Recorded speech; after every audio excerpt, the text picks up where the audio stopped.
On est là, tranquillement installé dans le tribunal de la télé. À présent, on va donner la parole à notre amie Maya, qui est du côté de la Suisse. Maya, de quoi souhaitez-vous nous parler? Alors moi, je vais vous parler de Kim Kardashian, la star que tout le monde connaît. Elle a été accusée d'avoir donné le coronavirus à ses enfants. Donc, vu qu'on parlait du coronavirus, ça tombe bien. Mhm. Ces enfants, ils ont dit dans le dernier épisode de la famille Kardashian qu'ils avaient eu le Covid en novembre et les journalistes ont fait leurs recherches et ils ont trouvé qu'au même moment, Kim Kardashian était partie en vacances. Donc, ils les accusent de l'avoir refilé au moment où elle est revenue de vacances. Et donc, moi, je trouve ça totalement absurde parce que pour finir, elle a démenti, elle a dit que c'était son fils qui avait attrapé ça à l'école, donc d'un Mhm. autre enfant, et que c'était comme ça que toute la famille, elle était contaminée. Mais c'est pas sa faute si, sans faire exprès, elle aurait contaminé son enfant. Peut-être qu'elle n'était pas au courant, même si ça aurait été elle, elle n'aurait pas été au courant. C'est pas sa faute en soi, on peut pas l'accabler pour ça. C'est ça que je comprends pas, donc je voulais que vous réagissiez un peu, voir si vous êtes d'accord avec moi, mais en tout cas. Mais écoutez, en tous les cas, merci ma chère Maya. On vous envoie des applaudissements pour vous donner de la bonne vibe, hein, comme on aime le faire dans le tribunal de la télé. Non, mais c'est un truc absolument ahurissant. C'est-à-dire qu'aujourd'hui, le simple fait d'être médiatique ou d'être star, mais vous prenez tout de suite un torrent d'insultes immédiat. La nana, la pauvre, ces gamins chopent le Covid à l'école. Et non, mais est-ce que vous vous rendez compte pour une mère? En fait, il y en a certains, sur les réseaux sociaux, bien sûr, parce qu'ils se montrent jamais, hein, ces gens-là, qui se permettent de dire ah, c'est toi qui as contaminé tes enfants de de dire t'es une mauvaise mère, t'as voulu Rachida, aidez-moi, parce que là, je comprends pas. L'être humain a besoin de tomber aussi bas, Rachida? Oui, eh bien, vous savez, c'est vraiment une toupie, un vent, une tempête, parce que les femmes ont toujours, de tout temps, été criminalisées. Et le fait Mhm. que maintenant ce soit les journalistes, je suis dégoûtée, figurez-vous. Il Oui, faut mais vraiment arrêter de criminaliser, que ce soit au niveau des juges, que ce soit au niveau des institutions, que ce soit au niveau des gens, de mhm. criminaliser les mamans. Stop, ça suffit. Les mamans Oui, sont mais parfaites.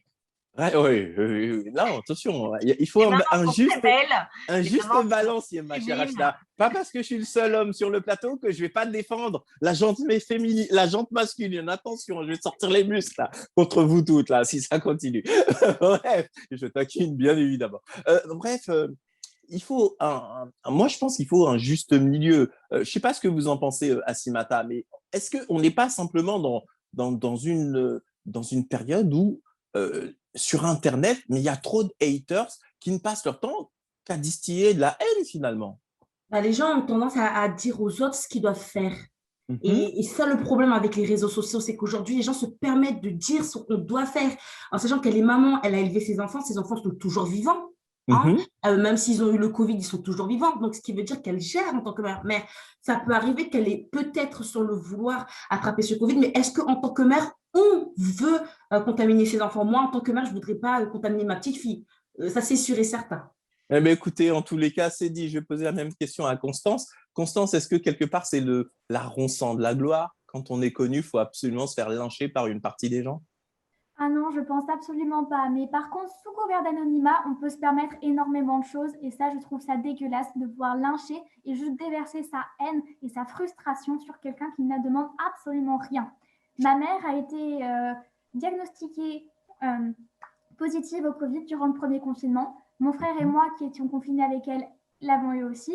On était asymptomatiques, on n'avait aucun problème, mais je la comprends. Moi, j'ai vu ma mère se sentir extrêmement mal de nous avoir contaminés à son tour, et je trouve ça vraiment affreux qu'elle se fasse en plus lyncher et se sentir mal.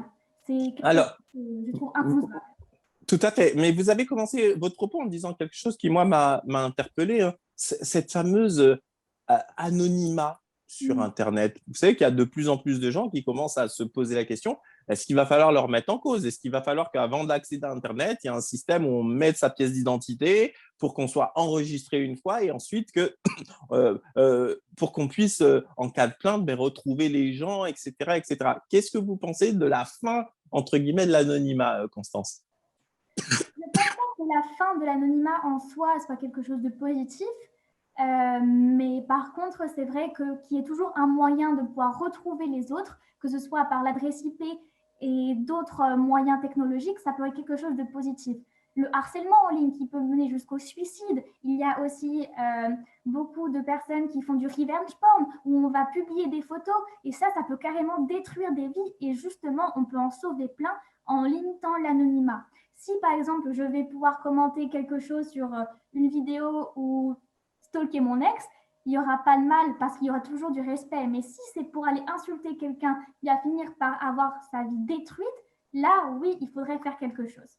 Écoutez, merci de ce point de vue. Je voyais Audrey qui était en train d'acquiescer, Audrey, aux paroles de Constance. Vous-même, qu'est-ce que vous pensez de, entre guillemets, la fin de l'anonymat souhaité sur Internet?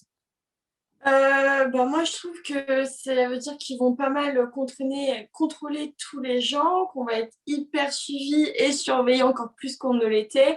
Et je pense que c'est positif parce que j'en ai marre qu'il y ait des enfants et des adolescents qui dépensent l'argent de leurs parents avec leur carte de crédit, par exemple, en donnant à des influenceurs sur TikTok ou des choses comme ça. Ça évitera les scandales, par exemple. C'est ça qu'on en discutait dans les dernières émissions. D'accord, mais vous savez qu'ici, il y a la gardienne des droits de l'homme. Si vous allez sur ce terrain-là, elle va vous mordre. Elle s'appelle Rachida. Et Rachida, il faut absolument que je vous entende également sur ce débat-là. Liberticide, va me dire Rachida. Qu'est-ce que vous en pensez d'envisager la fin de l'impunité sur Internet et de l'anonymat? Parce qu'attention, en réalité, il n'y a pas d'impunité.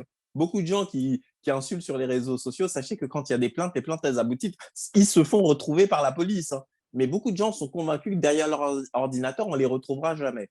Rachida. Ah oui, effectivement, il faut peut-être mettre une instance, employer des gens sur le système Pharos pour pouvoir poursuivre ces haters et les faire condamner vraiment très fortement. Et à côté de cela, il n'y aura pas besoin de Priver les vraiment, libertés. exactement, Je vois. d'être liberticide parce qu'on le devient de plus en plus et stop